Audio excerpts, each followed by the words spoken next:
o'clock, so we'll call the meeting to order. I hope we're not miscommunicated in any other fashion. My apologies. Hey, Andrew. There's Andrew. There he is. For not having done the schedule of the community house, which I have in the past, and I should have again this time. Oh, it's fun to have you make a mistake. Oh, it is, it is. Don't tell Suzanne though, because I'll be hearing about it. Anyway, okay, so, Andrew actually is, if we were to do everything right, Andrew is the one that opens up the meeting and then asks for nominations for. Okay, yes. Yeah. So, Skylar, would you like to go prior to, or would you want to? go ahead. Okay. So I'd like to open the meeting for the Budget Committee, 2017, 2018. I'll accept nominations for a chairman. Any nominations? Steve Kelly. Steve I'll Kelly's second nominated. that. It's been seconded. All in favor? Aye. About discussion. Of discussion, I'm sorry. Thank you, Are there Scarlett. any other nominations? All right, seeing none, I'll call for a vote. All in favor of Stephen Kelly as chairman of the Budget Committee, signify by saying aye. Aye. All those opposed, nay? None? Apparently you have it, sir. Unanimously. Congratulations once again. How many years now? It's been probably too many. I'll now accept motions for a vice chair. Do you have any motions for a vice chair? May I nominate Diane Cummins? Diane Cummings has been nominated I would for second vice chair. that. We have a second. Do we have any other nominations? Discussion? All those in favor of electing Diane Cummings as the vice chair of the Budget Committee signify by saying aye. Aye. Those opposed, nay? Thank you once again. Congratulations. I'm gonna have to make a different loophole. Yeah, I know, I have Just to gonna throw- move. Congratulations. Thank you. We'll now accept nominations for a secretary for the Budget Committee. Thank you, that would be great. That would be great. A labor of love. A labor of love. Anybody offering If there are on a rotation? nominations, perhaps someone would offer. Yes. Anyone want to I offer? will do it. Thank you. All right, so we Other have than that, That's Above and awfully beyond. nice, yes.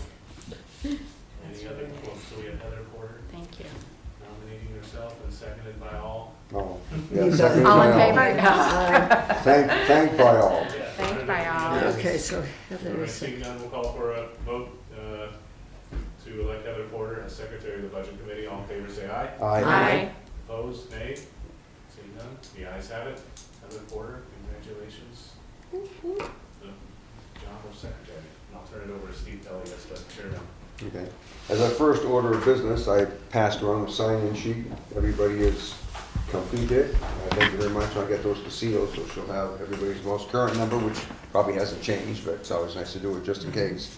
Skylar Sweet, the chairman of the town select board, is here and would like to take a few minutes to.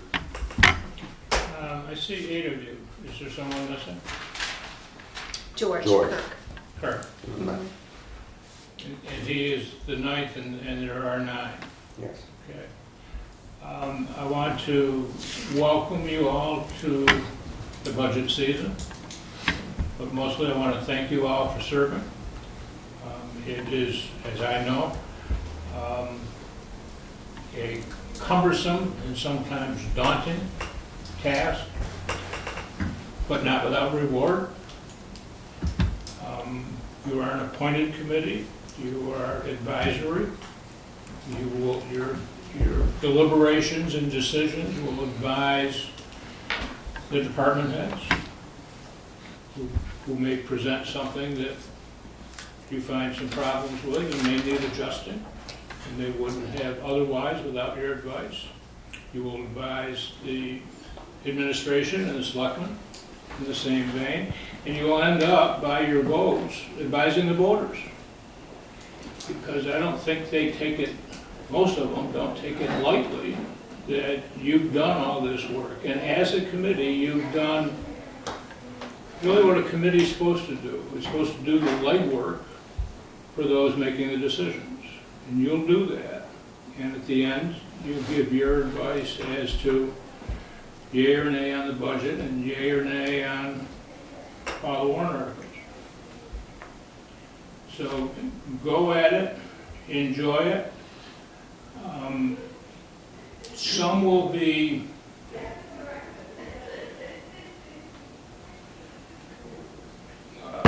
of the mood or mode to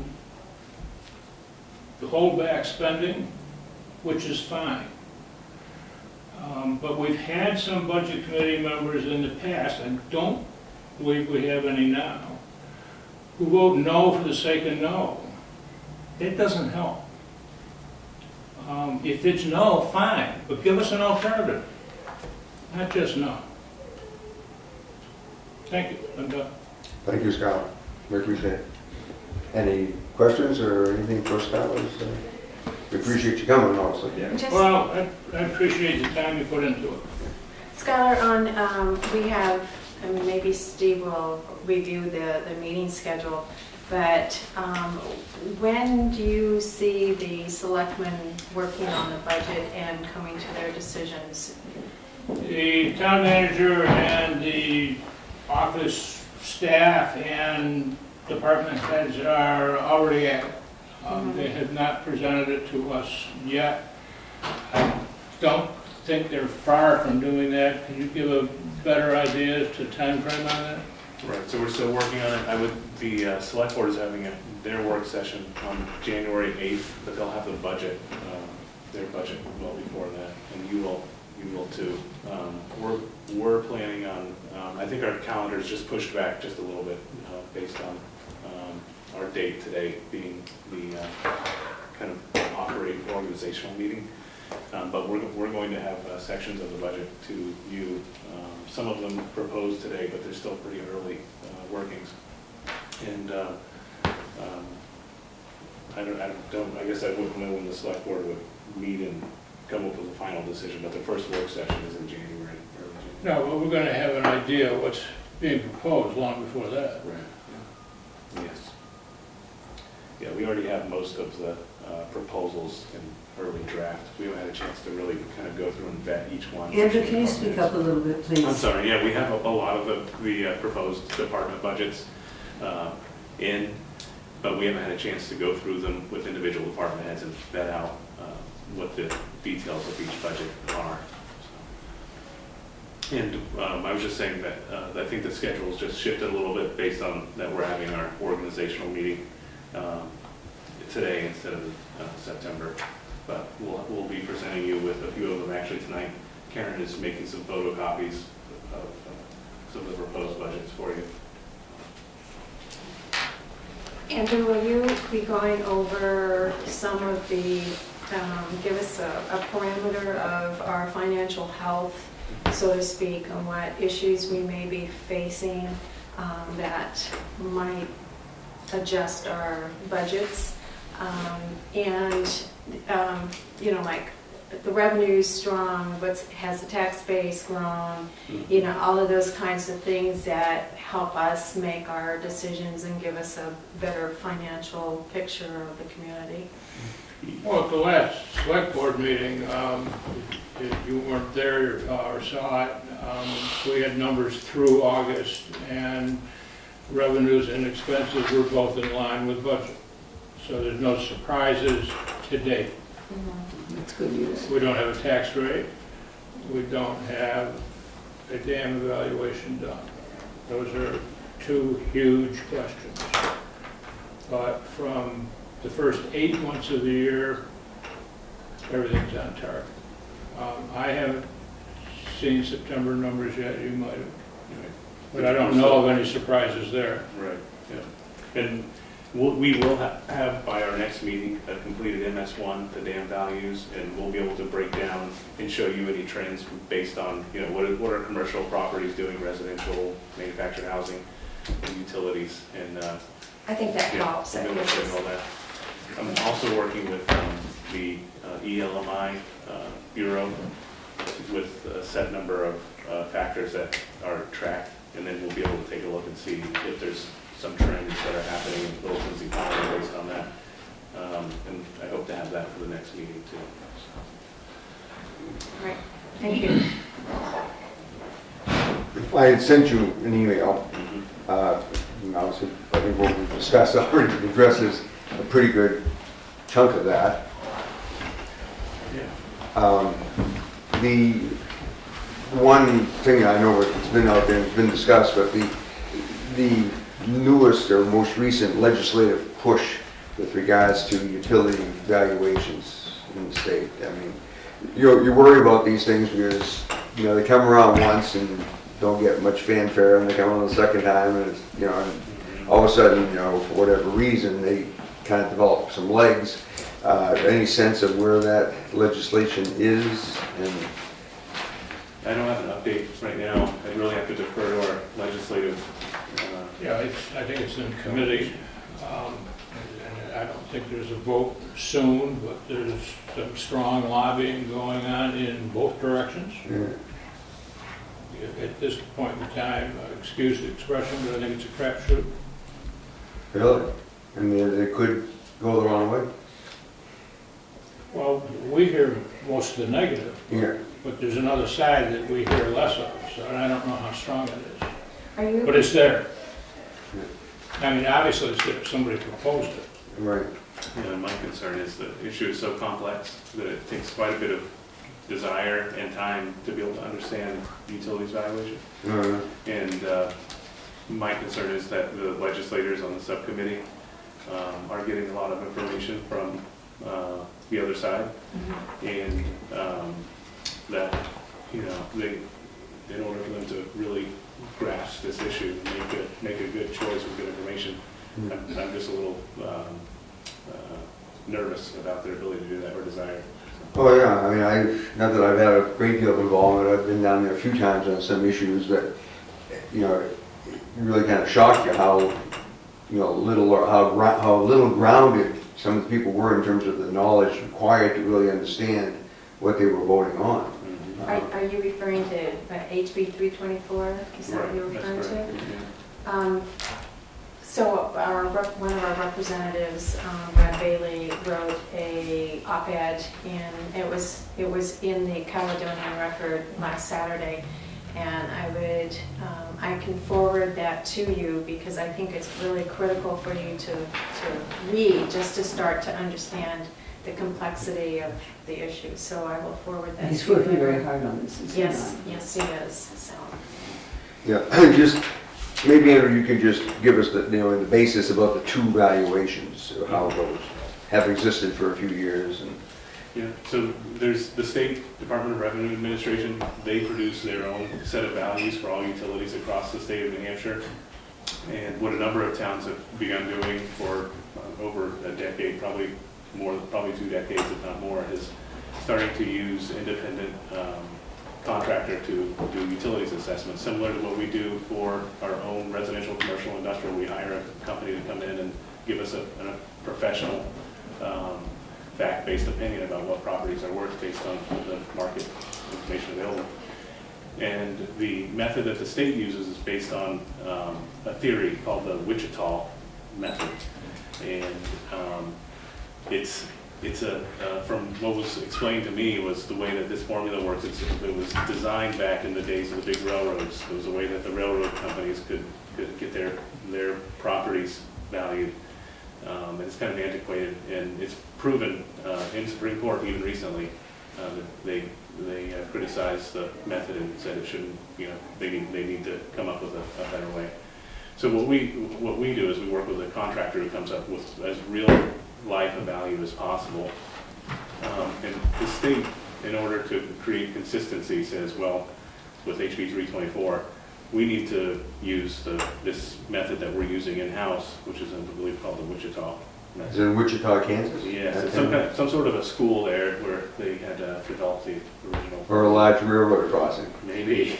Yeah, maybe. In the 1800s. Yeah, right. Yeah. So It probably was extended. It was a trailhead, actually. and I'm really oversimplifying it. No, but You know, it's basically there's two values that exist, and when a sale does happen, the method that our contractors are using is held up most of the time, and the method they usually will expose how far off their method was. Even with the recent sale that we've had with Great River Hydro, it was over $1 billion, but how they allocate, the values to each separate facility is still even difficult to put a value on. So we use actual market driven information about the capacity and energy markets. So, The impact, if passed, could be up to $5 per thousand for the town of Littleton, which is why we're fighting as hard as we are. Rudy, I'll get to you just as soon, but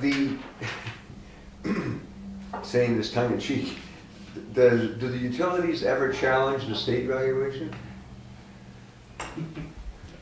that's a good question. I mean, if they ever, and I guess the other question would be, is, should this come to pass, which hopefully it won't, and that was the value that we were then relying on, how much input do we have into that valuation, and how committed is the state to even defending their own valuation?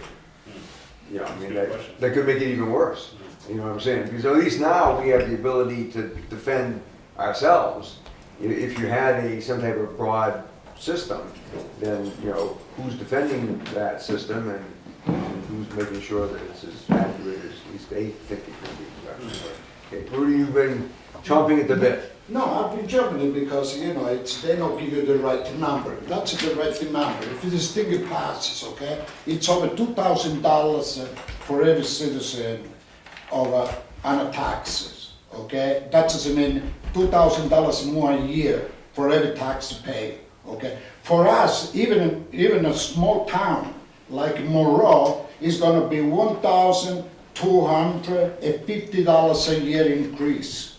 In the average increase per The average taxable increase. property. Over here in Littleton, it could be over closer to 2,000. You guys have got to keep this number in mind, man, because the people, that's what it is. It's right here in a piece of paper. So a $5 increase per thousand Yeah. basically amounts to those numbers. Is What- it? The same thing explained differently. Yeah, So but it's over at 2,000. $5, it doesn't really, when you say 2,000, it makes more sense, you know what I mean? People are feeling more. Yeah. $5 per thousand makes a lot of sense. At this point, even if that was to pass right away, it wouldn't affect next year's tax rate, correct? Because that's being set here very shortly. It's seldom that something is made retroactive, It could but be, it's not a guarantee. Okay. but it could be made retroactive, you're saying, Skylar? It's possible, not likely. Anything's possible. Sure. There's a lot of information missing out of their proposal and the bill. Exactly, they're basically saying that the taxpayers will save money on their utility bills, but they don't tell you how much it's gonna go up on your taxes, so there's a lot of missing information Sure. right now, so.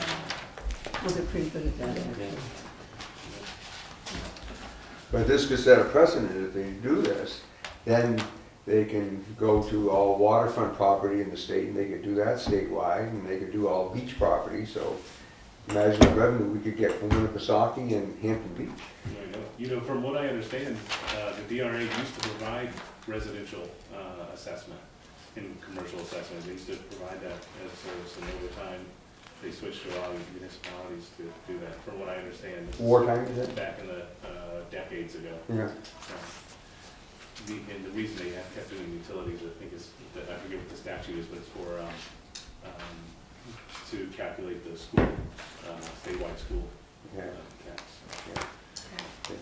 All right, well, obviously, thank you very much. It's a little bit of a diversion, but something that we certainly need to be aware of, because you can't make these decisions in a vacuum. And, but hopefully everybody's working hard and reason will prevail. But having said that, if reason prevails this time, that doesn't mean in another 3, 4, or 5 years that there won't be another run at it. Every time there is a legislative proposal and ends up being a defeat, that produces a new strategy on how the next phase will be fought. Okay, well, thank you very much. Okay. Karen has come bearing gifts. You can go that way and I'll fix the bowl to that end. I believe you'll have enough to finish up on that side. I'm sure it will be yours. Thank you.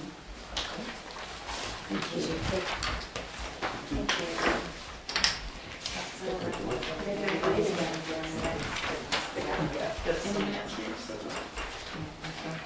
Sorry. No, you got one.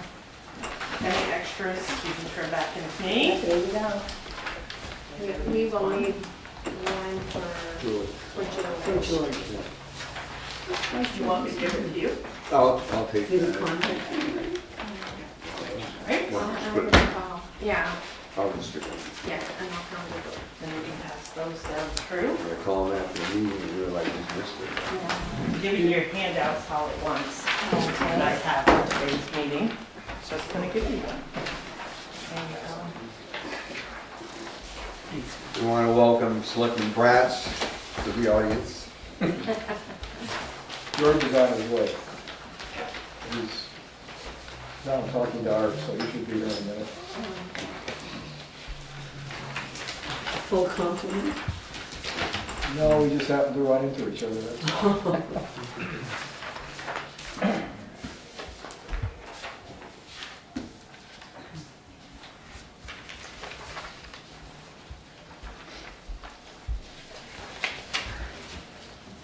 Karen? They asked earlier where we were. As of August 30th, we were on track for income and expenses, and there were no surprises. The same thing for the end of September. Pretty much I just wanted to let you know what I said. Yeah. We're within, like Andrew said, about 1%. So we're very close.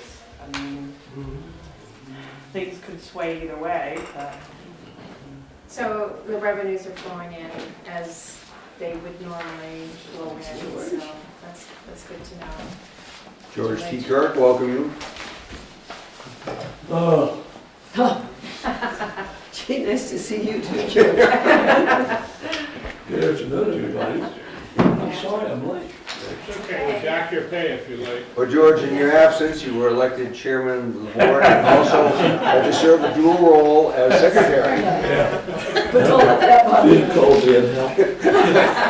You're on TV, their children, I don't aren't you? care. I'm sure on TV before. If you don't believe me, ask Eddie Head.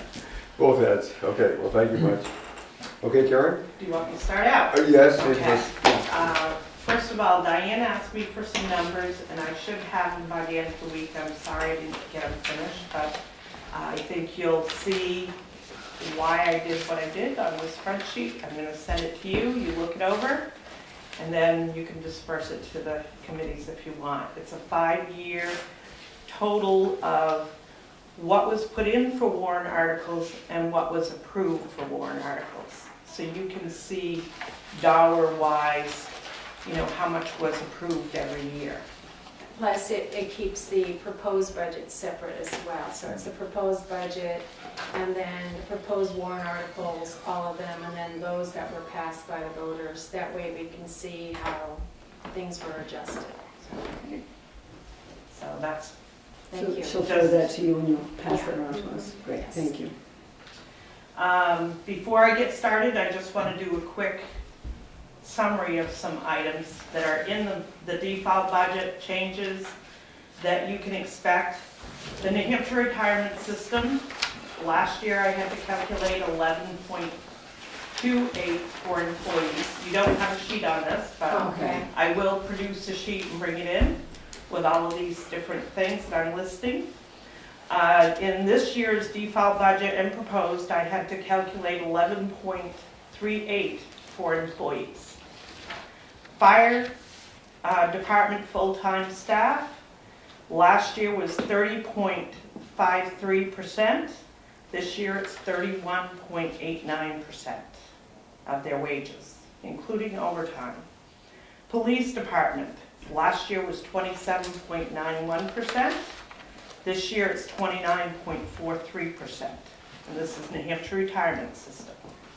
So those are changes that have to be calculated in.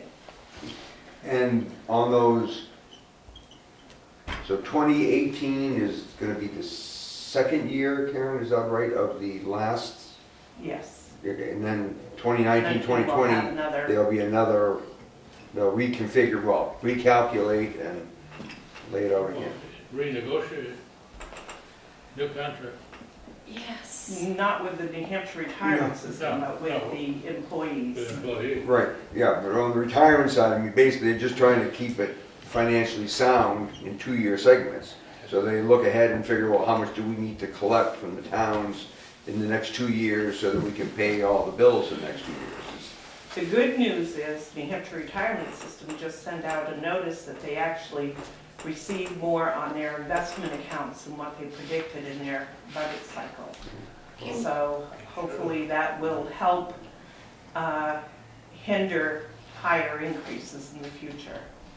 So Karen, can you tell us how much the employee pays on retirement? Employees, these are not fire, not police employees, but in regular employees pay 7%, and fire and police pay 11%. It's mandatory that they pay that share into their retirement. Fire and police, full-time, do not pay Social Security. They pay Medicare taxes. They do not pay Social Security. So they collect from their retirement versus collecting a lot from Social Security. So they're not eligible for Social Security when They could still be eligible. They might have worked somewhere else. But not from those jobs, so from the Not other jobs. from the jobs here at the town. Yeah. They don't. At one time, California, in their retirement, nobody paid in till the last 10 quarters. The last 10 quarters before you retired, you paid in and got full retirement. So at this point, the New Hampshire retirement system does reduce people's retirement a small portion when they go on Social Security. So when I say I get 65, my retirement will drop slightly because I'm collecting some Social Security. Okay, so all the town employees other than fire and police are on Social Security? Yes, Yeah, also. yes. Just the fire and police and not Just eligible for that. Full-time fire and full-time police. What's the rate of Social Security? Social Security that the town pays for the employees is 6.2, and what the employees pay is 6.2. Medicare is 1.45%, and that's both for employees and employers. 7 point whatever. 6 months. George, hopefully that was the last 40 quarters, not the last 10 quarters. One of the other That's the- items in here, health insurance is an estimate. I went to a meeting last week, and the figure we were giving, it was a ballpark estimate at the meeting that it would be no more than 1.3%. So our health insurance premiums are not supposed to increase more than 1.3%. That's a pretty good, That is a very good. that's a miracle, actually. And it could actually reduce by 0.6%. That would be nice. They haven't set the rate yet. It should be within the next day or two. But the increase is not supposed to be any more than 1.3, so that's what I've calculated into the budget. What's How much- that attributed to? Sorry. Claims. So Good job. What was the rate increase last year? I think it was under 3. 2 years in a row, that's. Our that's a high rates bit. are pretty slow increases. And we changed insurance a little bit last year. We went to a higher deductible. We offer 2 plans. And we offer a higher deductible plan at a lower share of the employee's share. Do you think that's part of it? Because It could be. a lot of people with the higher deductibles don't go to the doctor. It's fewer. When you say a higher deductible, I'm just curious. Well, we have one plan that has a $250 per person deductible. The employee's share of the premium for the SEA is actually increasing from 10% to 15.5%. So they're paying a high share of that premium. But the deductible is $250. Right. Is that per episode or per? No, the total. The total for the year, $250 deductible. That, The other insurance, which about 75% of our employees are on, is called an SOS plan. They pay a higher share of the visit. Their copay is $20 at a doctor's, $40 at a specialist. The other plan is $20 regardless of what it is. The deductible is $1,000 per person, or up to $3,000 for family. The premiums are less. Now, the share of the premium that the police department, SEA employees are going to pay, they were at 3% of that premium. They're going to be at 4.5%. Then the Asks for Me are going from the lower deductible plan is 14.5, they're going to 16% of the premium. And the SOS plan, they're going from 2% to 3%. This is a hard sell for people in business, I would say, when, gee, we get skippy at Gordy's when we can find a deductible that's only $3,000, you know, or something like that. I'm sure all the people that are involved with business are the same. It's just such a difference that it's really hard, I guess, for some of the townspeople to take a look at that and then look at, they have a great job, perhaps at either of your companies, but you have a $5,000 deductible maybe, or whatever it is. It's scary, so let's just hope that maybe all this fighting that's going on with insurance, plus this dam that's gonna drive us nuts, all settles into some package that regular working people in Littleton can just not look at each other as kind of, gee, I pay $5,000 deductible and you've only got a $250 one. That's hard, I think, but maybe I'm just sensitive. Well, it's all a crapshoot too, because per person, I mean, you've got a lower deductible or higher, and they pay more, or their max is more, and it all depends on, it's all your situation on what usage you have of it. And which I will ones. tell you on a family plan with the low deductible, the employee's share of the premium for a family plan, it's the only one I can remember off the top of my head, was $248 every 2 weeks. So the employee is almost For a family plan. For a family plan, is almost paying $500 a month on that family plan, and that's for the lower deductible plan. Sure. On the higher deductible plan, do we cover any part of the deductible? No, not on the union employees. On the non-union, we cover $500 on single, $1,000 on two-person, and $1,700 on family. On the first 500, yes. Which is not a bad way of doing it, because, you know, a lot of people, if they're good livers and whatever, you know, they may stay within that window anyway. But that's good. So those are some of the items just to enter you into the budget. Fuel, pre-buy, I was able to get $1.849 pre-buy, $1.899 fixed For oil. oil, $1.80. $1.849. Oh, okay. $1.899, sorry. We did pay last year $1.51 on fuel oil. On propane, I got $1.30 per gallon fixed, whether it's pre-buy or whenever it's delivered, it's $1.30 per gallon for propane. Last year, I can't remember the exact price, I'd have to go back and look. And that's one thing that delayed me, and I couldn't find exactly where I had that number. I'm thinking it was $1.80 last year. for propane? For propane. Yeah. You'll find it tomorrow morning, Karen. I probably will. I have a slight increase in the disability insurance and the life insurance. I haven't got my rates. It's been probably 4 years since we've seen an increase in that. So we had a calculation of .012105 on disability. I used the calculation of .013, bumped it up just a little bit, because I have a feeling we're gonna see an increase in that. I won't know for sure, probably for another month. On life insurance, we had .20 per 1,000. That I bumped to .25 per 1,000. And life insurance on the full-time police officers that are in the union, their life insurance is actually 1 times their salary. In the rest of the town employees, it's 1 times it's 1.5 times their salary in the SEA, and the rest of them are 1 times their salary.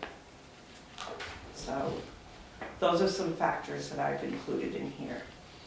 The default budget includes the CBA increase for the police department full-time SEA employees, that's union employees. It's a 4% increase, and it's only for 9 months this year.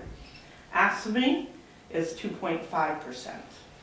And these were collective bargaining units. They are agreements, and we have to include them in our default. In the proposed, we have a calculation at this time of 3%, and that's only in the proposed. So those are a few things just to put out there before we get started. One thing you wanted to know was fund balance. I try to produce on a yearly basis a history, at least going back 5 years of where the different balances were, and that's your one sheet that you got. And these are just estimates. It is less than my estimate for year end is about 400,000 for 2017. It will depend on how much we have for encumbrances. We usually have encumbrances every year. These are projects that we haven't finished or items we put a purchase order out and haven't received yet. So those are things that we call encumbrances. And I estimated there 300,000. It's ranged anywhere from 58,000 to 500,000 or close to 500,000 a year for encumbrances. So if we have a project that's not done that was a warrant article, we can actually encumber at least 1 year, possibly 2 years or longer if it has a date in the warrant article that you can encumber that too. So one of the other items, we've been using the sewer funds. I'm estimating by the end of this year, we may end up with about 250,000 in there. It's a low estimate, but we've been using those funds to help pay for the sewer portion of some of the projects we've got going on. We've had different streets and warrant articles, a certain percentage of it is sewer related, so we continue to use those funds. The other ones are small enough. I think my estimate Parks and Rec by the end of the year might be about 35,000 in there. I can't guarantee that because it depends on what happens between now and the end of the year.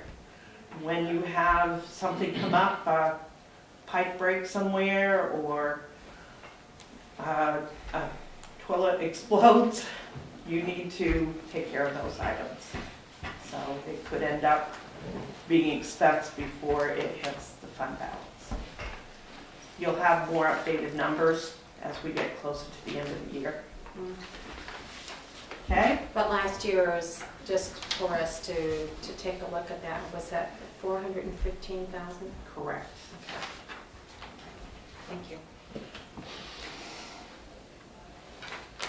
As we continue to use it to offset tax rates, of course, it continues to shrink a little. And with close budgeting, It doesn't it increase doesn't very grow much. very fast. I am trying to keep the budget within reason of what we're going to expend and the revenues. I mean, if I budgeted low on the revenues and we got more in, that's going to fill up this fund balance, and it's not fair to the taxpayer. Right. So, Accuracy is fair. so we're ready to start on the draft This is just a draft default budget, but I feel it's very reasonable. I've included on the very inside page, page 2, 48, the revenues. And these were estimated revenues as of the beginning of last year. I will include, when we set the tax rate, what the budgeted actual revenues are with DRA. So I think they're very close. When I sat down and did some estimated revenues, I was within about, I'm going to say about 20,000 of where I expected to be. And that could be 20,000 up, 20,000 down. So I have a default number here, and I have a proposed number. They're very close. The reason why the proposed and default are different is you have expenditure departments like upper house or special detail that are revenue neutral. So when you budget the expenditures, they're going to match the revenues coming in for the budget. Okay? You move on to page 3. It's a summary again of all the different departments that are considered part of the operating expenses. The difference is, if you look at this, about 130,000 between the default and the proposed, the default and the approved last year. On the back side of this paper are the remaining outside board funds and then what's called debt service and enterprise funds. The default estimate is $8,893,337.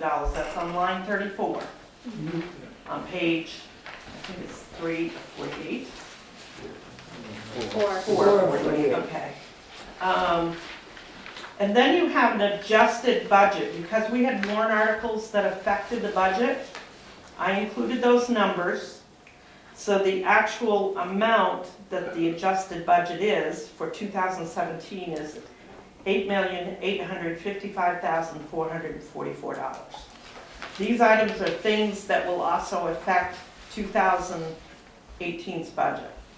You know, a new full-time person in the highway department, part-time person in the highway department, the Ask to Me contract, the C contract, and then we had 2 loan leases. There were non-appropriation clauses in them. One for a baler at the transfer station, the other one for a truck at the highway department. So those things affect the 2018 numbers. So you take the default number of $8,893,337 minus the $8,855,044, the adjusted budget. The difference is $37,000, just over that, $37,892. It's a 0.43% difference in the default budget. So we tried very hard to keep the numbers within the same levels and not add anything that was unnecessary or was felt to be unnecessary to default. We have a lot of guidelines, Yes, state there guidelines are. anyways. I mean, you really don't have a lot of leeway in that, so, yeah. Now, if you look at just the number on page 30, on line 34, the difference between the default and 2017 approved was $162,009. That's a 1.86% increase. That is actually less than what the non-union, less than the union raises were. So there is some cuts in here, some things that were minused out, and you're gonna see some of the changes that we've done. The first budget I'm gonna start with is executive offices. We've given you the proposed on this budget as well. That is not actually up for discussion in detail until our next meeting, when we go through the admin offices. Permanent salaries default, we have a contract in there that includes an increase. We are making a change to the admin assistant, which is helping out finance. That person is actually picking up some things so that we can start some changes in my department. I don't mind saying this, and I haven't given it to him in writing, but 2019, I plan on getting done full-time. I'm hoping that there'll be something part-time for me, but I need to start looking forward in my life and having a little more family time. 39 hours a week. Exactly. So we're trying to work on how to do that and not lose things. Karen, you've done a heck of a job, I'm serious about that. Hopefully, Andrew will want to keep me around part-time for a long time after that, because of course I still want to keep semi busy. All right. I have a lot of history up here. So you look down through the budget on this, on the default budget, and you come to the very end. There's actually a reduction of $20,000 in this budget. That's 7% over last year. And most of that reduction is attributed to changing the percentage that's being paid out of the sewer funds, and a percentage that's being paid out of the finance department. The goal is to get someone trained so we can absorb my office between 3 people. That's at least my goal, and I'm hoping it will work that way with my boss. Moving on to elections. There's your normal wage changes, retirement changes. I have not talked to her about any elections, any additional elections this coming year, but I'm sure there is. She needs to sit down and talk with me about her proposed budget. So there's a 2% increase there. It's $2,880. Tax collecting. In the default here, we have this employee in for 35 hours. We have increased slightly what's coming out to sewer funds. She handles a lot of sewer billing and sewer revenues, so there is a portion of her job that's related to sewer. There is an increase in cost in the data processing. Our software support has gone up a little bit with BMSI for sewer billing. It's a 1% increase, $512. Now, if you want to discuss about the proposed, that can come up at the next meeting or when we get done this. Under finance administration, you will What page see, are we on that, please? we're on page 10.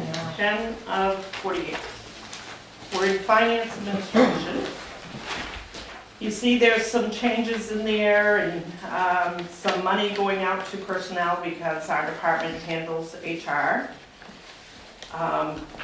We have a little bit of an increase in sewer funding that covers our expenditures as well.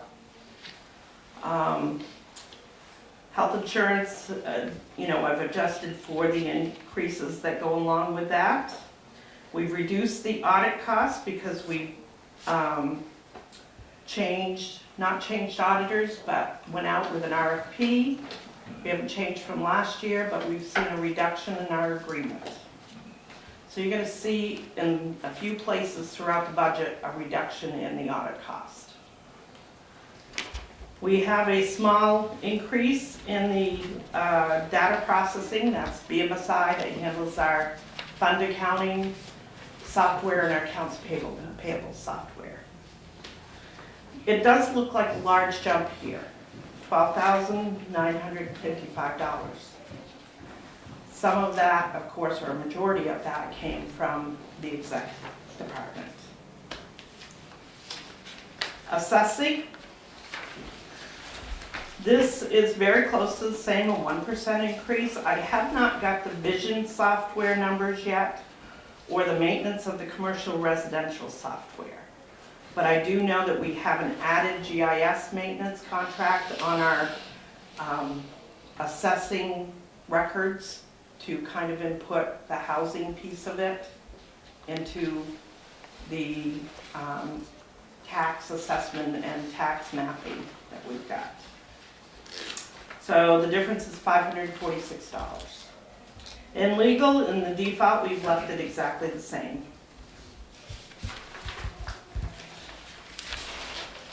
On personnel administration, this is page 12. The default is here.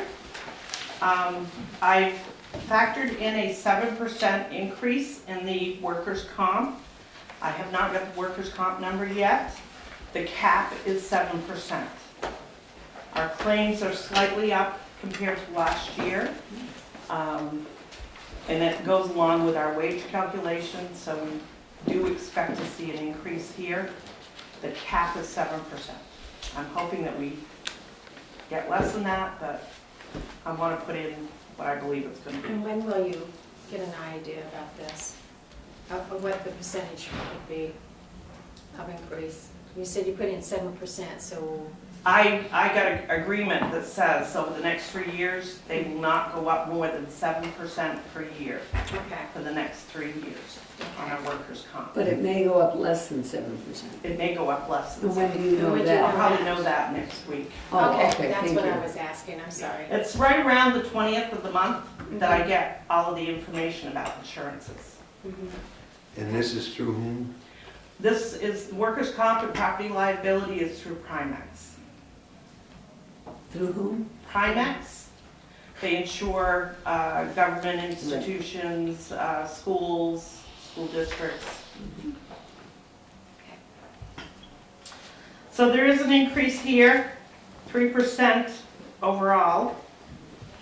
Our unemployment did go down. Our unemployment is on a, I call it a paid by use, so Technically reimburser. reimburser. Versus almost like an insurance type where you get a rating. We have to pay dollar for dollar based on claims. So the less claims we have, the less We pay. the next year it Sure. costs us. Yeah, well, we don't have many, I have a few, We have a probably. few. You find your summer help if they don't work other places or don't go back to school, will file for unemployment. You may have an employee that's seasonal, that gets done, might file a claim for 3 months, and then get another job somewhere else.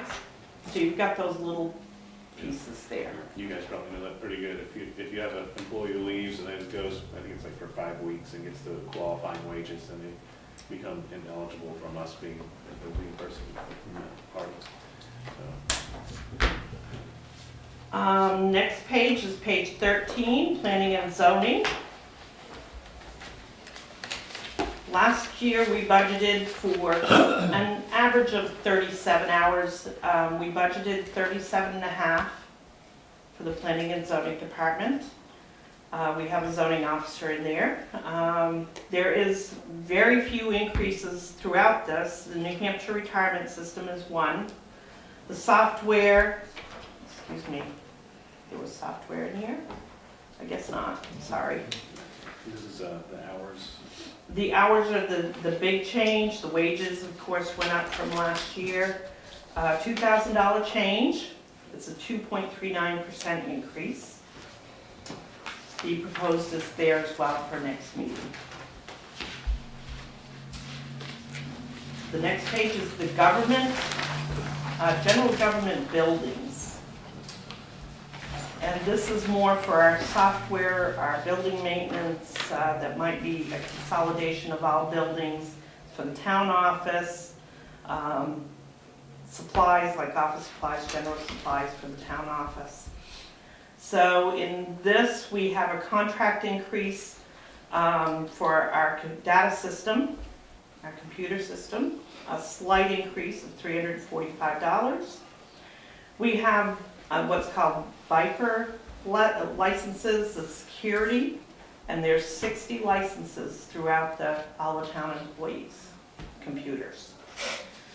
That's $14.04 per year. We have a domain web page that we're paying $250 per year on. And these were all things that I picked up this year that we have signed up for. We have a slight increase in other maintenance, other small licenses. One might be for some software protection that we have on like laptops. So we have some other small costs that are included in here. We did move from the highway department, the plowing, sanding, salting, admin office parking lot. This is under building maintenance, which is line 7. The last few years, or many years, that's been in the highway department budget. And it really should be under the control of the town manager. We want to go out and bid this year. Last year we had someone plow, and feel it's time to go out and bid again and see what we can get. Yeah, really, it's part of, I think maybe in the past, the highway crew have been part of that. We don't have the staff or extra vehicle to make the parking lot a priority.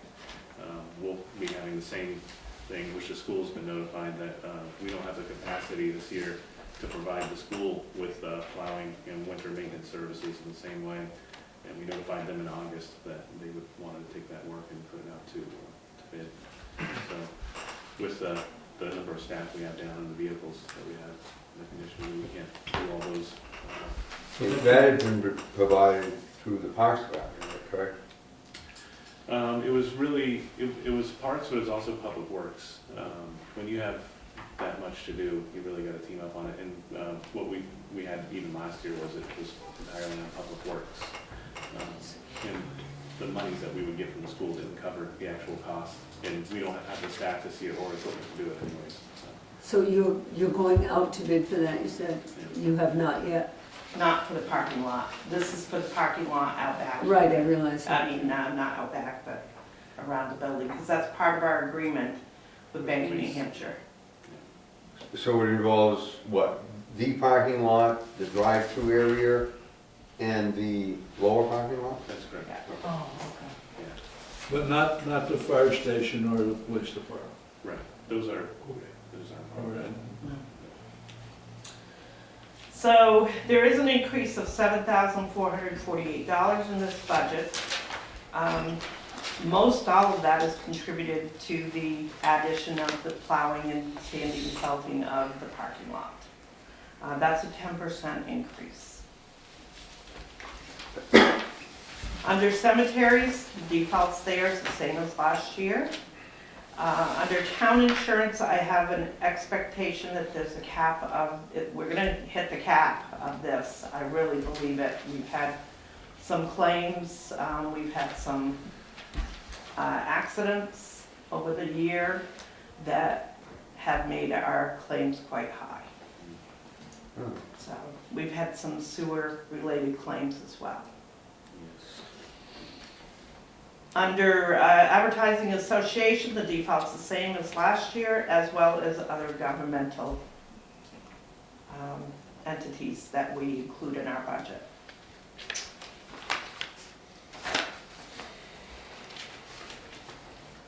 On page 16, which starts the police department.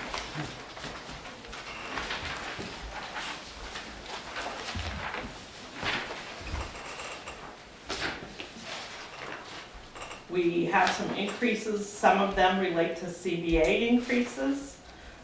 Some have to do with others moving into retirement and getting a position filled that was open. If you look at this budget, you'll see there's high areas and there are also some reductions. Health insurance, there are some plan changes as well as CBA changes included in this. Life insurance disability, I already explained to you. The New Hampshire retirement system, you see that that's an increase of about $11,000. Sure. Can I ask a question? Sure. Chief of Police, the increase is almost non-existent. Is he at the cap? He's at the cap, but the chief of police would be in the non-union, in the proposed budget. That's true, okay. He's not, the chief of police does not receive an increase in the Right. default budget. Neither does the captain. Their increase is something that was given them the previous year and calculated out for the year. So there'll be another figure in the proposal. In the proposed. And I do not have the proposed completed on the police yet. And so the reason for the large increase in the hiring is because, it's not because of the, it's only partially because of the rate increase. Right. Most of it must be just we have more, we're paying out more wages, have more people. We're paying out more wages.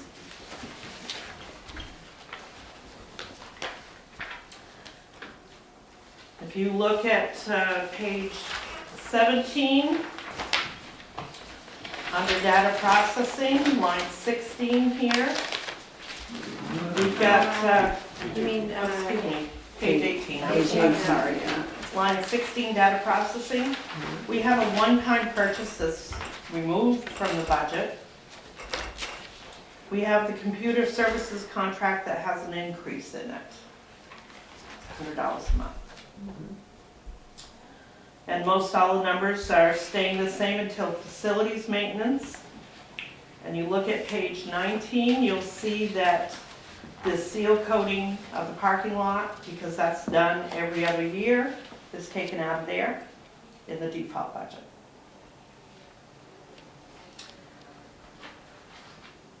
There's no other changes until you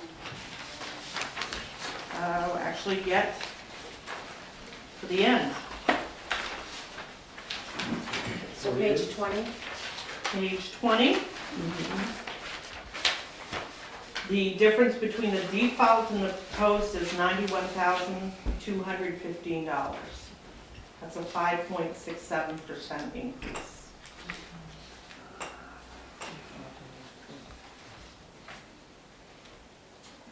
In dispatch, page 21, we have an estimated contract increase in here of 2% or just under 2%. And then under ambulance, we have an increase estimated for 2%.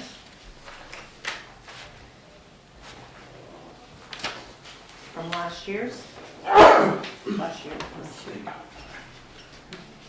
Going on to the fire department, which is page 22. We have some CBA changes, and the only one that would not be getting a raise in the permanent positions in this would be the fire chief. That would be in the proposed budget. There's no changes in the part-time positions, part-time firefighter shift coverage, overtime's left the same. Mileage reimbursement, we do have some plan changes in the health insurance. Because of changes within the fire department, we have some plan changes in the health insurance. We have a little bit of an increase in life, disability. Then retirement, we have about $11,000 increase.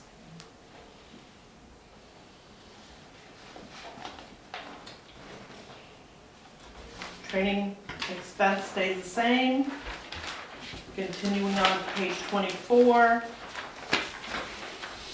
All of the other items stay the same in here. On page 25, we have a slight increase in dumpster. That's part of our contract. Under equipment maintenance, we have a change under the Zoli cardiac monitor. Has to be calibrated every 2 years. It was done this year, so it's out of there for the default. On page 26, their total fire department budget, the difference between the default and last year's adjusted proposed is $2,351. It's a 0.23% change.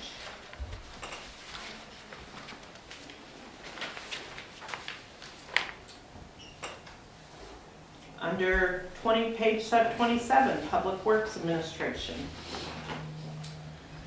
The default is $83,799.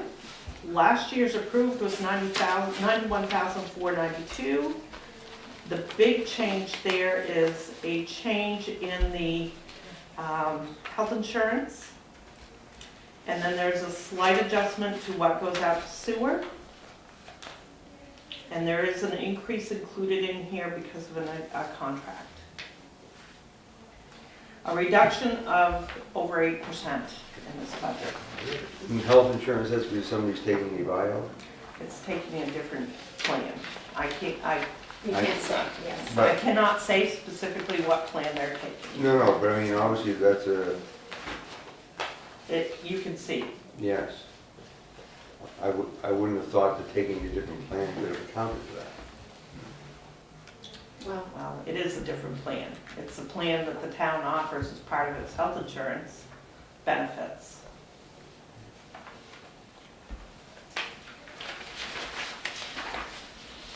On to Public Works Department. Page 28. The default, we have some staffing changes and some CBA changes in it. We have an added person from town meeting last year. You're looking at 30, aren't you, Karen? No, 28. 28. It's Public Works Department. Okay. We changed the name from Highway Department to Public Works Department. It is a professional department, part of Public Works. They handle a lot of different departments, not just highway. It's mainly highway, there's also a lot of sewer work in it. They help out Some parks. may have resisted the idea, saying that, you know, that they're a highway worker versus a So public there's worker. the added person there. Kind of doing a little bit of a.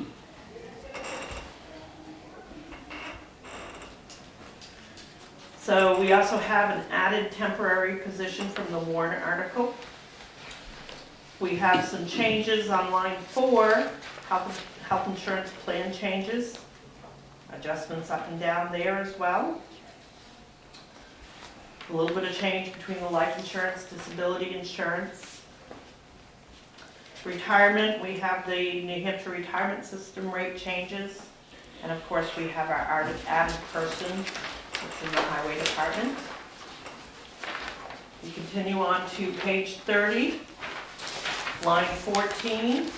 We've taken out the plowing, town and day parking lot, and I'm not sure why it's moved to government buildings, but the amount I put into government buildings is a little less, 52 I thought. I'll have to check on that. Double entry bookkeeping. Well, I might have been thinking of a different number, but I did reduce it. Yeah. This year, the school's gonna do its own plowing, salting, and sanding, correct? Have those numbers been adjusted in this default? No, So basically, we were doing that with our current staff, with our own staff, with our own vehicle, with our own materials. The Parks and Rec staff person had done it for a number of years, and then the school also provided some sort of a part-time, an assistant to help with the sidewalks and parking lots.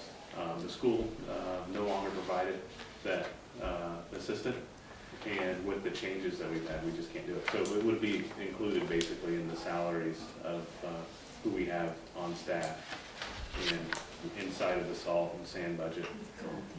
They Okay, would but pay- you're not reducing, like under here where you got emergencies, Mhm. you're not reducing the winter storm events by the number of hours that we won't have to do the schools, because the school's gonna do them themselves? We're not reducing hours. In fact, this was So one you're of not- the issues. We had people who maybe shouldn't, they have other duties. We'd have to throw in a plow just to be able to make the school get open. They have other things that they would need to do, like, for example, Joe DePalma, our public works director, would have to jump in a truck and get behind the plow and manually do it, and go grab a tractor and manually do it. Meanwhile. Okay, but so, but what I'm hearing then is the school's gonna increase their budget, because they said so last night, Mhm. by plowing and sanding of their locations, like over in, the elementary school, they gotta do Dodge building now. The school's gotta do all this, they're gonna add that in their budget. We never. But our budget's not being reduced by anything. We didn't add it. in our We budget. never added That's it. the- Where- We, Where it could come out would be maybe overtime. Overtime. but what we did was we would charge it to overtime, and when we got the money back from the school, we pay it back against overtime. So we never increased our budget to But the take care of school the. compensated The the school town. compensated this, The okay, town. It was a pass-through. so this year, we just ain't gonna see that compensation Right. back. For- But we're not it gonna wasn't see, a- so we're not gonna it see wasn't $12. any reduction in our Yeah, budget yeah, as a result of the school doing their own plowing and sanding now. we could. We'll see no You reduction in our could. budget. Well, you could in the overtime, and you have no way of knowing at this point how that's gonna be adjusted. Right. We'll have to wait and see. Right, and it wasn't a dollar, for example, they would reimburse us for some time, but then we wouldn't have any reimbursement for the vehicle use, for fuel, for those sorts of things, for sand and salt, that would be. Yeah, but We did I'm just, We did sand. my only concern is when we start putting the budget together, we're gonna see a $20,000 increase in the school budget for plowing, and we're not gonna see any decrease in the town budget for plowing. We never increased the town budget to do the plowing at the school. But it got done by the But it's a town. pass-through. It was a pass-through. We would pay the employee the overtime. When we got the money, and it would come out of the budget, not the budget, it would Okay. come out of the expenditures. Okay, When we got the money back from the school, we'd apply it back in there. okay, but now you're not gonna have the money to apply it back in there. We're not gonna have the money expended either. We overexpended. But you're gonna put it, but, okay, you're not gonna have it, but it's gonna be in the default. It's still in the budget. Oh, no. It's When not, you present it the budget. never got It put. never in got the put there. So, when she's, let's say let's say. Somebody paid for it, right? It's paid out of the expenditures. Okay, so Budget's we one thing. paid for it, the town, We paid for it. Okay. We got it back. and we get it back. Never, But now the school's gonna pay for it. We're not gonna get anything back, but we haven't adjusted for the $20,000 that the school's gonna Because it pay. wasn't never there. got $20,000. Well, I'm just using that for an I example. know, but it wasn't there. I'm just saying, I'm just using that for an example. And I think what Ralph But was we saying, like, spent it for that purpose. But That we- money went to that But she purpose. didn't, Karen is saying she didn't record that overage, the overtime or whatever it cost us. It's a That was never that was never there in the budget in the Okay. first place. There I wasn't can a print line out item for a it. history of the overtime line that would have come out of and show you the overtime paid out. The budget was this, say $1,000. The overtime amounted for the whole season $3,000. When it was expended out, so the overtime line was expended. When we got the money back, it was posted back against the overtime. So that $1,000 has been sitting there to use for just the town's overtime, not for the schools. The schools was a pass-through. So, say your expense line bumped up to 3,000, and then it got reduced down by the school amount. Got bumped up by the school amount and then down by the school amount. But the budget never changed. So So we- there would be That's a an expense on the school side where they would have been paying that pass-through amount. I don't know how much that is, but. Yeah, they, So automatically sitting here, whatever the school budget's gonna be, now the taxpayers have to pay that additional amount Well, regardless. if the school can do the plowing for the same amount of money that they reimburse the town, It's a wash. so it'll be zero.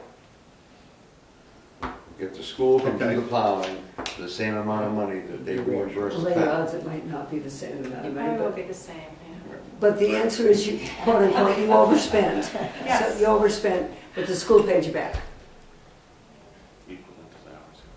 But you're right, it should be a wash, but it probably won't be. Right, so the school, what you're saying is the school should look at what they Yeah. sent yeah, you, to pay the town, and But that's You just wanna not a ask, good deal. where did you budget this in the past? Right. When you paid the town, where was that in your budget? So Because that that's, would be that amount. right. And now So the the- school doesn't have any facilities to plow with at this point, do they? Or they're just gonna contract out? They may, I don't know what they're gonna do. I understood that they no longer have their plow truck. So they'll go to a private contractor and contract. Well, did they use the school, the park system to plow their stuff too? But they won't now. I'm sorry. the They school, can't now. the school used one of our employees at least, and the plow truck that the Parks Department had. And possibly even some of our other plows if we tried to get ahead there. They used to have a person work with the person from the Parks Department. They had their person and our person doing it. They also had a plow truck, my understanding, in the past. The person was taken out of their budget apparently, and I don't know what happened to the plow truck that they had. And this is gonna be effective immediately, This- or the proposed, the new year? As soon as it snows, right? Is that- I would say it's We So- not- so we it's notified them effective. in August Okay. to try to give enough time. We've had a lot of transition and some. So they are going out to a private person like the town is going for the town parking lot, is that what you're saying? They could, that's up to them. In, what they in wanna do, theory, but- I mean, they're going, somebody's gonna do it. And it's something that, in addition to what they used to pay the town, they have nothing in this year's budget for that, because that budget was already planned ahead of time, so, Oh, that's right. yeah. It's Are expensive. there people, I mean, have you been able to find people to do the town part or not yet? Not yet. Well, we've had someone doing it for the Oh, past year. Parks, yes. Yeah. You So- had- Well, no, we've had a contractor doing the bank parking lot Yes. for the past, I think, several years. So- Oh, you have, okay, you've got But somebody. we want to just put it out to bid to really get a fair market value on it, so. We're finding if we put things out to bid, we may end up getting better prices Of course. with a little bit of competitiveness. And it's, yeah, it's supporting local business too. And I think the school used to do it that way before the town rec You do that? took it over like years ago. That's what I was told. Back There then. was a lot of janitorial staffing that did it. Yeah. I've got Larry looking at that. Excuse So- me, Mr. Chairman, I have to leave. I have to be back here for a planning board meeting. I Okay. have to go get something to eat. Okay, I heard you stemmed your Ron milk. Thank you very much, Mel. Thanks, Chicken. Bye. All right. He really has to go watch. Going it. on to page 31. I have taken out the betterment assessment, which is nearing completion, and that was a one-time item. We're Can you tell on me what that page is? 31, and it's called 22A. What was that? What is the So- betterment assessment? I Yeah, have no idea. it's a process, the statutory process is triggered by petition. So abutters to a road can petition the town through the betterment assessment process to improve a road, a private road, and take it over. And so this one was Ledgeway Road. Which the road was it? Ledgeway. So they've been wanting the town to take it over. It didn't meet our spec, and so we had a list of requirements that would be needed. This process allows the town to get a road up to standard at the entire expense of the property owners on the road. Oh, What happens is the select board negotiates with the property owners and determines an amount to be added onto their taxes for a set number of years.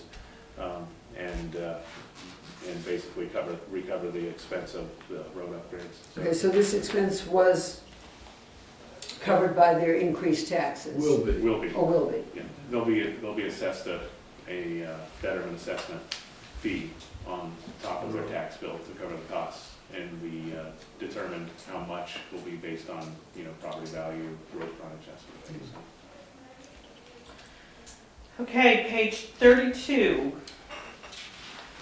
The default budget of the Public Works Department is $1,055,412. The difference between the default budget and last year's adjusted budget is negative $4,116, so it's less than last year's adjusted by 0.39%.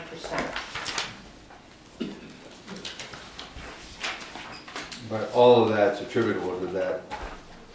A big chunk of the, of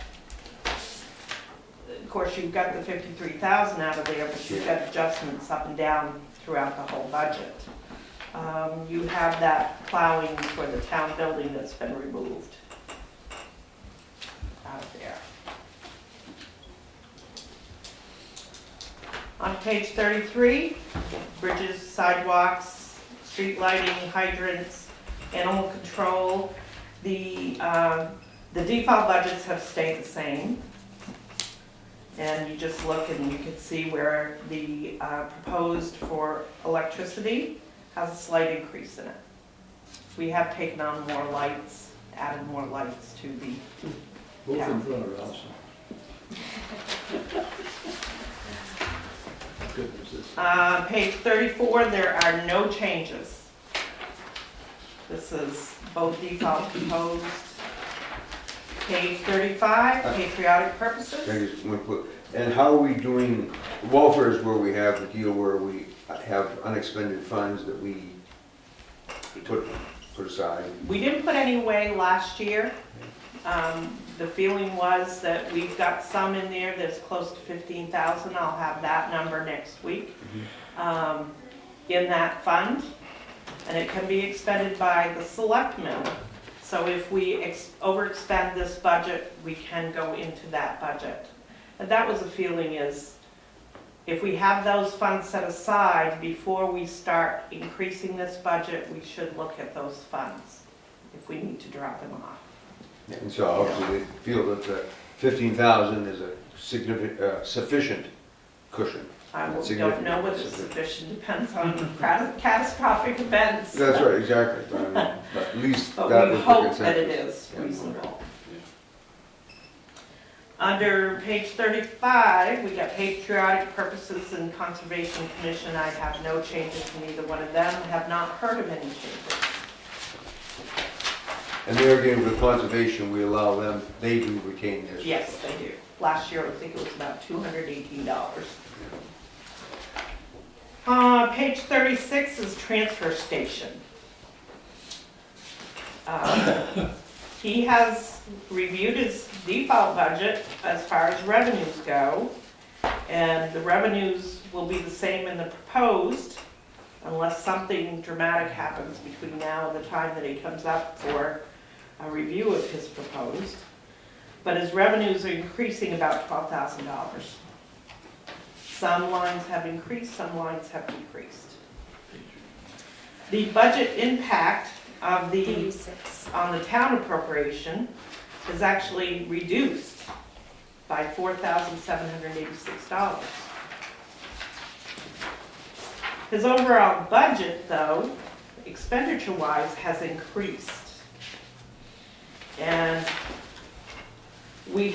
there is a reduction to the part-time transfer station attendant. They were working 24 to 30 hours a week. That's reduced down to 16 hours. That was something that was planned on last year, that there was going to be a reduction there. Health insurance is minor changes, but more of that has to do with CBA changes and what the employee's share is.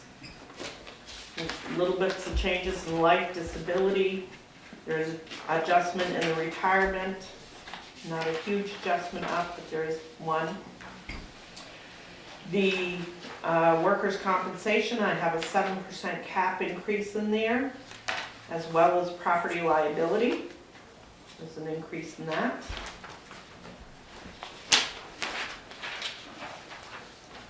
In the recycling direct disposal, the tipping fees and transportation fees, there is an increase in cost in those fees. Audit expenditures, we have reduced that by $500. The change in the expenditure lines is $7,864 from the default to last year's approved. That's a 2.1% increase. The overall revenues have increased if you go back a couple pages. So the amount that's coming from the tax rate is actually less. And Karen, the expenses, when people they buy our trash bags and they fill them up and they bring them to the recycling center, then we amass those and periodically ship them off to. I'm not sure where they go. Where You'll have to ask. Where the used trash bags full of trash go? Yes. Okay, yeah, I think go to Bethlehem. And that, the cost of that is where?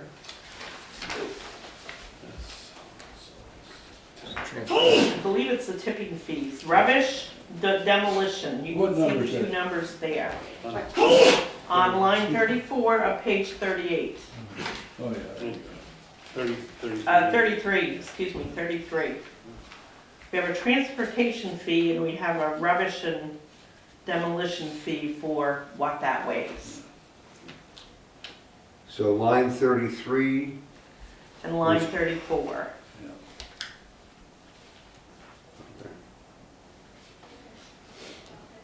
So tipping fees means the big trucks that come and take this to wherever they take it to. The transportation fee is the big trucks Yeah. coming. The tipping fees is the weight of that Right, material and how much we pay per pound. right. Do we happen to know where our trash goes? We don't know where it goes. Bethlehem. It goes to Bethlehem? Bethlehem. Okay. Because somebody said, I assumed so, but. it's either there or Rochester or Royal. That's right, Berlin is more expensive, plus the transportation. Unless you're going to Success Pond hunting and you drop it off on the way. I have no idea where that is. I just thought it. Mount Carver. A steep slope. It is. Moving on to page 39, which is library. I've been working with the library director. She's a great girl, very smart, has looked at this budget, gone over it with her trustees. I guess they have a committee now to work with the budget. And with all the staffing changes that they've had, and of course, this includes an increase in their workers' comp and property liability, New Hampshire retirement system. A lot of this change has to do with their staffing. There's a reduction of $2,788 in their budget, which means their default is actually less than last year's amount that they had for the appropriation. It's a 0.87% reduction. Their proposed is here as well. Their numbers basically include the 3% increase in it. They will be on the schedule at some point to come speak in front of the budget committee as well. And Karen, the workman's comp and liability insurance, that's just because they are affected by our, Yes. that didn't happen in-house, that happened. No, it's part of our whole policy. How many permanent positions do they have, do you know? I believe they have 6, but I'm not sure if all of them are full-time. I think there might be 5 full-time and 1 part-time. I believe the janitor's part-time. They have some volunteers as well. They had 3 people, I believe, retire since the beginning of last year. Thank you. We go on to page 40. Parks and Recreation. It's a little bit of a budget that's still up in the air. We need to meet about the proposed, so of course nothing here is dealing with the proposed. We have a change to, we had a park superintendent, we now have a municipal groundskeeper. We will be filling a rec director position. The ad should be in the paper tomorrow. We have a part-time person doing the coordination and billing of the children's programs, like the summer program and the after-school program. We have somebody taking care of the billing on that. She's doing a great job, actually going after and getting information on older accounts. It's working great. Billing out for Billing. children being Not- in the, Not building the program, building it, I'm sorry. Have we hired either one of the replacement people? Yes. we have the groundskeeper. So are you suggesting that there are some accounts that are past due, so to speak? Yes. And I'm kind of working with the person in that position, and some bills have been sent out. Those that don't respond, they'll continue to be poked and prodded and hopefully get somewhere with it. Okay, So, thank you. but it's going well. Good. We're collecting old debt, I think, which Yes. hasn't happened Yeah. previously. Good. Yes, Some better controls are in place. good. Improvements are made. Commissioners are involved, definitely. Policies, procedures are changing. So some of the changes in this department, of course, a little bit in staff. We have health insurance changes. That's a huge change on it, health Big insurance. change. That's because I have an unknown there, Okay. okay? Life insurance, disability, retirement. We have the cap of the workers' comp, the property liability insurance.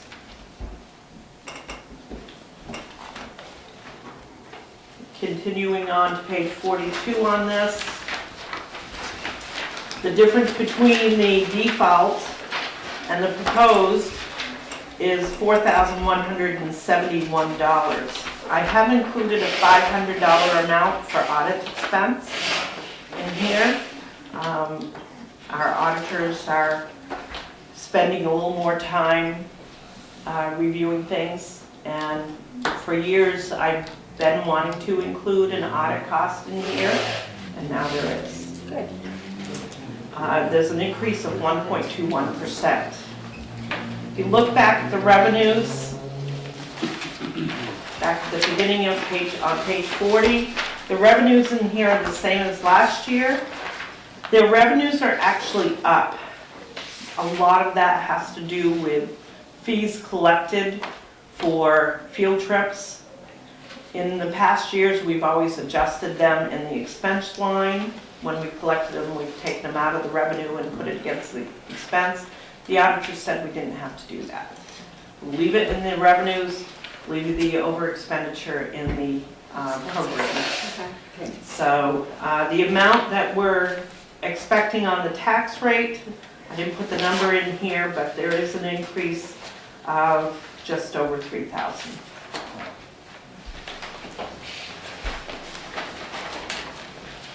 So we're on page 43.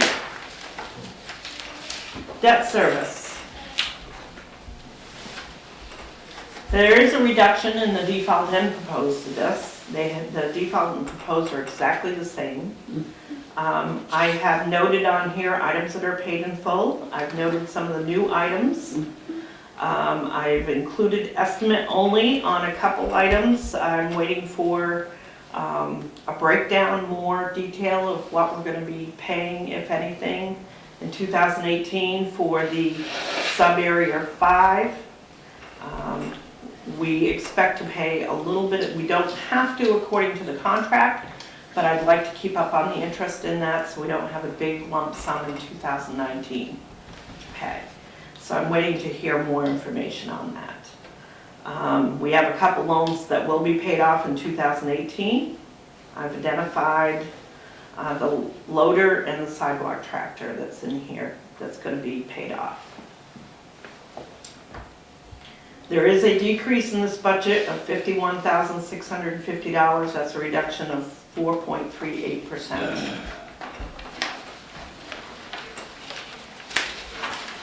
On to the Opera House, which is page 44. We'll go into the proposed when the Opera House manager will be able to be here and when we're on the schedule for it. But a lot of changes here. This year, the town had to take over managing the Opera House. The chamber left at the end of May. That was unplanned for us when we put this budget together for 2017. We expect to bring in next year $20,000 in rental fees. The Opera House has been busy. I have become part of the commissioners, not a voting commissioner, just a liaison to the town office and management as part of their meetings. So I've been attending their meetings and talking with them a lot, going over numbers a lot. We've only been operating the Opera House under the town's venue or town's purview, and it's been basically since June 1st. We've already taken in over $10,000 in revenues, in rental That fees. could very well grow. Very well grow, and we do hope to grow it. So you see, last year the tax appropriation, or 2017, was $39,604. That's line 7 on this budget. In 2018, in the default budget, we are actually predicting that will drop. And the goal is to continue on that process. It will take a little bit of time, but to continue to make this a close to self-supporting department of the town. Now, where will be or who will be the Opera House manager? We have an Opera House manager. That is Sue Pilot. She was working for the chamber, handling the Opera House at the chamber, but working also for the chamber. When they split apart, we hired that person. We advertised. We had 2 applications. She was one of them. She knew what she was doing, had been doing it, and now is working for the town. She also had a passion for it. Yes, Which she Oh, she did a good job for it. loves Yeah. that place. Okay, and so where is she stationed? She's stationed at the Opera House. She In, has an office. Right now, it's where the chamber was. okay. That may change. We are looking, we have some interest in persons or companies renting that space. That would be a help. That would be That great. would be great. Which is the line 1, subsection 1 or A? That's the $10,500? Yes. Oh yeah, and obviously it's a very nice spot. But anyway, so she may or may not stay in there, but if not, she'd be in we have to create We an have office. to create another space for her, which there are places she could go. It's just fitting it up. Yeah. With the energy conservation warrant article last year, there's some spaces that are going to be improved, Yeah. so we might be able to kind of sub. But the major part on the second Union Street 2, if you would, which is the only major unfinished area in there, other than the Cottage Street level. So has that work been done as far as insulating that? And It hasn't been done yet, the contract's been signed. Last I recall, Peter Cooper was working on getting a substantial completion date, but it's gonna be done, I believe, this year, right? I heard anything different. I understand. now that I remember we talked and spent a ton of time on it, but I mean, I know it was insulated. No finish work tied to that, or? There's not, but there is some work that would need to be done prior to the installation. So for example, some electrical work, we will have to do some putting in sockets and things like that. And for probably minimal cost, we'll be able to throw in some drywall. Maybe we'll be able to utilize our buildings maintenance coordinator to do some of that, or Ceiling work, Ceiling I know work, there's yeah. some ceiling work that needs to be done. Because I don't know what the sentiment is now, but the various things we've discussed in the past with regard to, well, I think maybe in particular with regards to Cottage Street, I mean, level, we didn't obviously want to go into competition with local people, but if local space is pretty well sold out, if you would, you know, there was conversation about even approaching a realtor about that Cottage Street level, and then, you know, being creative with it, even, you know, obviously if somebody of substance wanted to move in there and they were willing to, you know. Are you talking about where the, Steve, are you talking about where the museum is now? No, I'm talking about above the museum, Cottage Street level. The empty The space. museum is sub-Cottage Street. But anyway, but it's, you know, I don't know where we are in the occupancy rate, so to speak, now, but when we get to that sweet spot, if you would, then that would be part of the time. probably close. Again, I have shown the space. It would be nice to be able to get it up to a little bit higher level. I think there's some work that we'll have to do and all. It looks like you have some interest. Yeah, there's some interest, yeah. I'm gonna ask this question again. The energy conservation update required that we receive some funds from outside. Have those funds been received? We have not For received donation them. funds? I believe they're reimbursing. They're reimbursing a certain portion of the work, and I have not got the exact figure. Do we have something formally saying that they're gonna reimburse the work? It's part of the 2018, the funders budget. It's part of their 2018 budget, and it has something to do with when they can commit the funds, and it is a reimburser. Okay, because part of the warrant officer, part of the warrant article was that the work could not begin until we received the funds from the outside agency. I don't know if it was worded. That specifically was brought up in a selectmen's meeting, and it was told by you that no, the work could not begin until we had the funds available. I don't know about work begin, but there are funds that will be matching hours or being provided as a reimbursement. And that's a guarantee. I will need to read the warrant article, but my understanding is we do have a grant coming. Right. How much it is, I don't know exactly. But I guess the question I got is, do we know that that grant for sure is coming, or are we gonna end up getting stuck with it if they decide not to? I'm sure there'll be a commitment. After the There's work is started. There usually is a commitment. Okay, then before the work gets started. Yeah, we have to check with the Energy Conservation Committee. I believe we have right now we have a commitment of an incentive program. It's not a grant per se. I just wanna make sure that the taxpayers are not gonna get stuck if that does not come through. When the That's my Energy concern. Conservation Commission, if they come before us for anything, or I can check with them and you could have a conversation with them about that. That's where it comes from, is the Yeah. Conservation Commission. Yeah. The Energy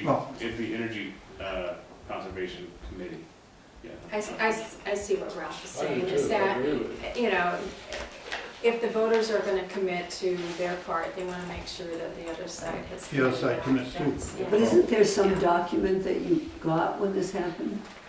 There's something, I believe it's something from Eversource. I don't have all the details. It's really with the Energy Conservation Committee, but, you know, I can check with them and see what the Is exact deal is. that our town energy conservation? Yeah. Yeah, Yeah. Okay. they probably will be before us at one time or another anyways, yeah. They usually come with a warrant article. Yeah. Yeah. And after they're done, they always come and give a report of what the project is. Yeah, I was thinking of that too, Ralph, so I'm sure that they will bring a warrant article forward because they continue the work, but even if they didn't, we still need to hear from them to see how last year's warrant article was laid out. Okay. As you can see in this budget, going back to the budget, that we have in the line 8, we've included a janitor. You have to have somebody clean up, especially if you're using that opera house for rentals, Sure. you gotta make sure that it stays picked up. We also have some maintenance going on there.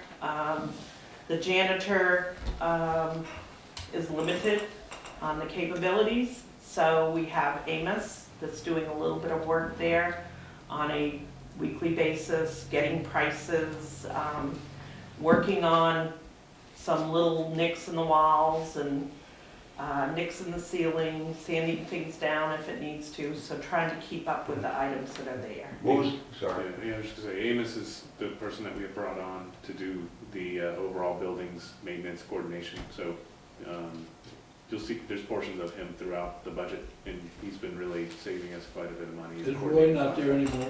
What's that? Roy's not there anymore? Roy Roy's is the still there. janitor. Yeah, Okay. yeah, so, yeah, and Amos is really coordinating, he will do actual work and painting, but he also is coordinating contractors and following up on all of that. Going out and getting 3 bids Giving and bids, yeah.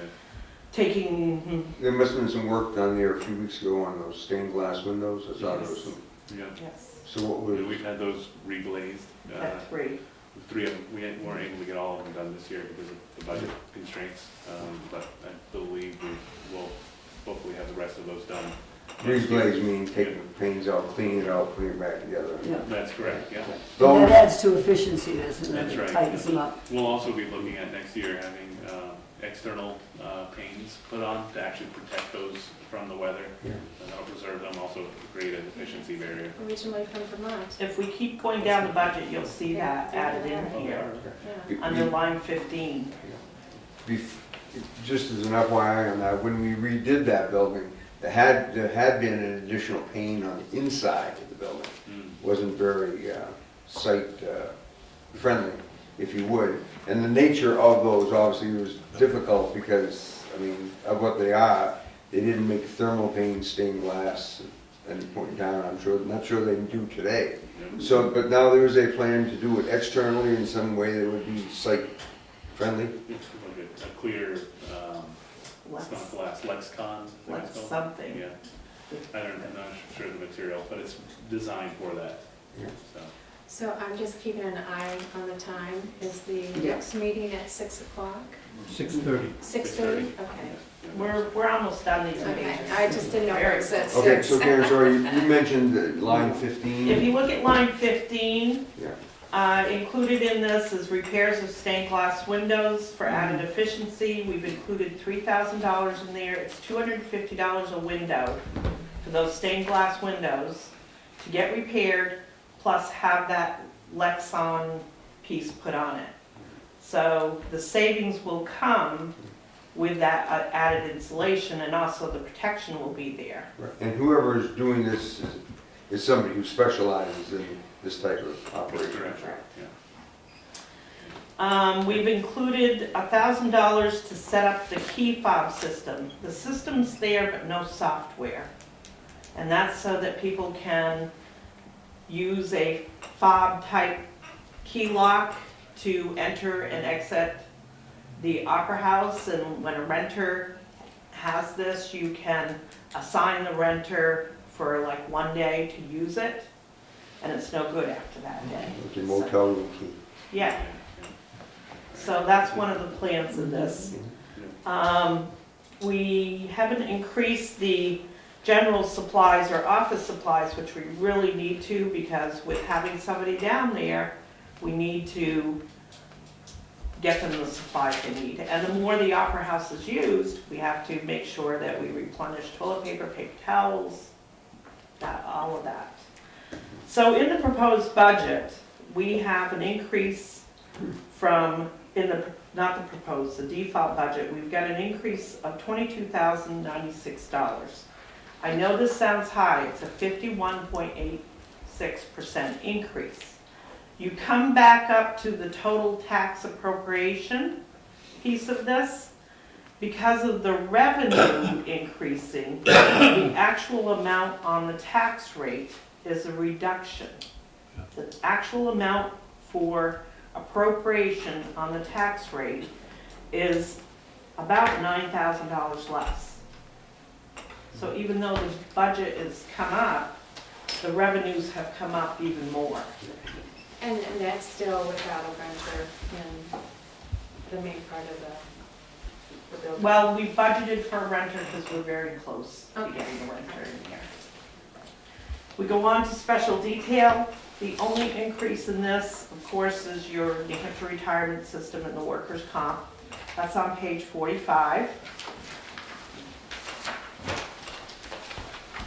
Okay, page 46. There's a difference of $36. Okay. So most of that, or all of that, is attributed to the workers' compensation. This is parking meters. Go on to page 47. This is sewer. You're going to see adjustments that reflect adjustments within the budget. So where we've had to bump up what someone might be working from 5% to 10%, or 10% to 20%, it's reflected into this budget. Each department seems to be spending more time. That has always been involved with the sewer, but there's been a lot more activity in there. But this is revenue neutral, right? This is a revenue neutral budget. The people that use the septic systems are the ones that pay for this. We have an adjustment in the workers' comp. We have adjustment, of course, in the retirement. We have a contractual adjustment on line 10 for the plant operation. That's an estimate of 2%. It's tied to CPI. Haven't got that number yet, but I'm estimating 2%. The data processing, we do have a slight increase in the software utility management on that. That's for the billing. And we have an increase on property liability insurance. We have a reduction on the audit share of the expenditures. We've included in this the debt service for the River District loan. That was a $900,000 loan that was approved in 2016. We have interest on that loan as well. The sub-area 5 loan does not start the principal payments until 2019. And the interest I have included in here for the sub-area 5. Okay. And Karen, to refresh my memory, does the sub-area 5 includes? There was quite a few different streets involved with that, and I can't remember exactly without looking at the warrant article. From Union Street up through Pine Street, Cross Street, and I'd have to look at the map. Yeah, but contiguous, though. Crane Yeah, Street, I yeah. think was one of them. And there'll be Just complete streets, it'll be sewer, storm drain, Yeah. streets all the way up. So 1/3 of that bill is being paid by the sewer And users. to bring up, I can't go without asking.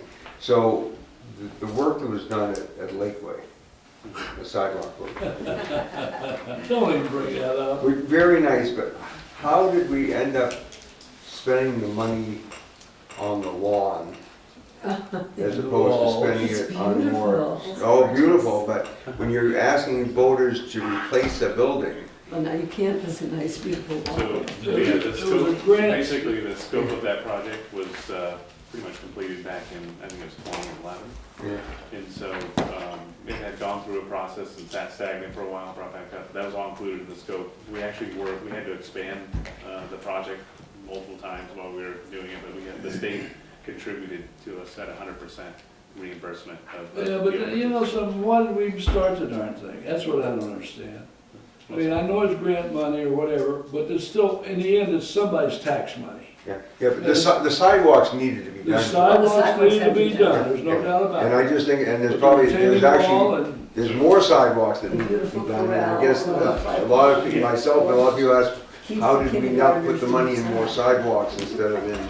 So these are federal highway dollars that are allocated. Once you submit a scope, that you're not gonna be able to, if this is a safe routes to school project, so if you can't take the project and get it to, say, an ADA accessible entrance, then there is no project. If we would have, like, said, let's take out the entrance of the school, there wouldn't be a project. We were basically completing a project that was deemed appropriate by federal highway when they go to vote for their school, we just put, I don't know how many $1,000, $15,000 in that to voters. It's just a more negative thing for voters to say no on. Well, then you can stand up and volunteer to move the new stuff for them. We do have a lot of sidewalks that need help, and we have, we've been awarded grant funds to do quite a few. We're in the early planning phase for quite a bit of it, so. I mean, it's a very nice job, but, Yeah. but putting that in, I mean, it doesn't send the right message, I guess is what I'm saying. Right. So, All right, so we're done? We're done, unless you want to go back and talk about something on there. I just wanted to just share a little bit more information. So I attended the school board meeting on October 2nd, and they had their fund balance numbers and what they were going to give back to offset the taxes. They had 2 warrant articles last year for some of the reserve accounts, totaling $80,000. At the calculated fund balance on that date was $469,378. The $80,000 would come from that amount, leaving unassigned fund balance of $389,378. The school board voted unanimously to return the total amount to the town to offset the taxes. That 2.5% that they normally could retain, they opted not to retain it. So I just wanted to bring you up to speed on that. Return 389, 380 $389, $378. to the, okay. Yeah. That's mean the 25% increase is gonna be wiped out? They projected that, yes, it would wipe that out and maybe soften it even a little bit more. In order to just maintain a level balance, they would have been able to retain, according to their numbers, $61,000, but they opted to not to do it. return that as well. Mr. Chairman, what I want to address to you is that I just to figure out that the town, all the employees of the town, I think it's gonna go up for about 100, almost closer to $100,000 in raise, starting from the town manager, finish it all, everything else. Do you think the budget, committee is gonna do something about, or, probably a letter to the newspaper to trashing a little bit this spending over here, it's above the limit for the taxpayer Littleton. What's your suggestion as?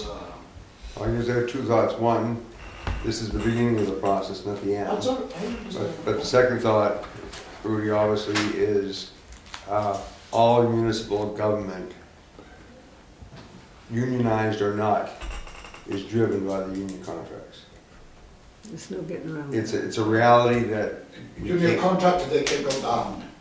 Union contractor, they can go down on price. It's less just to say, Yeah. Mr. Town Manager, right, doesn't have to get a $9,000 raise. Well, Rudy, that's a discussion. It's not a discussion, it's tax money. Well, Because you involved into the taxes, that involves the people, the middle class people, and the poor people of Littleton, you should do something about. As the chairman of the budgeting, that doesn't mean I really, suggested that you're gonna do something about, everything that going on, all these races over here. Because majority of the people in this town, and you got one, that is right there, sit and you're right over there, that we are so secure, we not receiving raise for last 4 years. That's right. Okay, Rudy, I hear you. You hear me? Okay. I sympathize, I'll hear him. I understand, but obviously, we have to deal with the reality of The a reality. format and a system in front of Rudy. us, and we're gonna obviously proceed. But that's not the kind of decision we're gonna make on day one. No, Okay. Rudy, This did is- you ever go without an annual raise? me? Yeah, You did? yeah. Once? I said, what do you mean what? The government doesn't give you raise, you are social security for last 3 years. I know that. Oh, yeah, but when you were working. Oh, you mean the working? I mean working, I don't mean social security. Working? I I've been retired for 15 years. I've been retired for almost 20, that's fine, but did you ever go without a raise? So you can't expect that of other people either. Listen, then you take money from your pocket and you give it to them. Don't expect the taxpayer to increase somebody's salary. One comment online with that? Yes. Social Security's getting a 2% raise this year. Oh, my Yes, goodness. that's right. Okay. What do you do Well, for 22 bucks? Do we have a motion to adjourn? We do, but we'll see you guys here on the 31st. Excuse me, before we adjourn, Yes. we're here the 31st 31st. on Halloween. 31st. The 31st. Halloween. Should we move it? Is that okay? I'm not. I can wait till 6 to trick or treat. No, but I have a question. My wife will be home handling it. Okay. I'll be coming in possibly. But do people mind? I mean, nobody comes to our house, we don't. Yeah, okay, is any committee members, anybody have, we'll get you up for 6 o'clock so you can hit the 6 second o'clock, one. yeah, well, I'll have my candy get all all ready that to stuff. go. Okay, Okay, I'll motion stop for here, I'll adjournment. get my candy. Thank you.